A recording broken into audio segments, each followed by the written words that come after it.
I'm Miriam Joy, and today in our quick tip we're going to talk about how to give height to our seasonal decorations. This was a vintage sale. I found this set for $6. It retails at $100.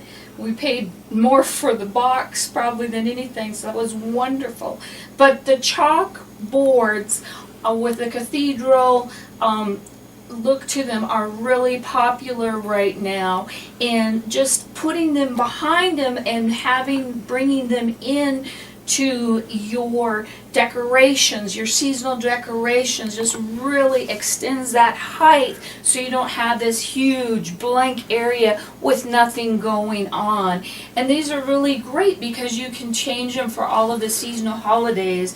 And now they also have the really bright colored pens that you can use too. I wanted the green when I first started, but I didn't find it. I could only find just regular chalk, which you can use as well.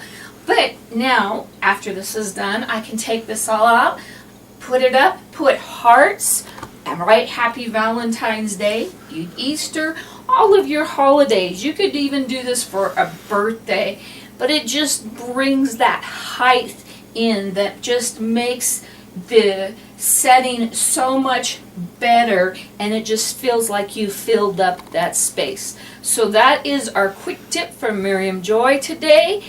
Please come over to miriamjoy.com and visit us there. God bless.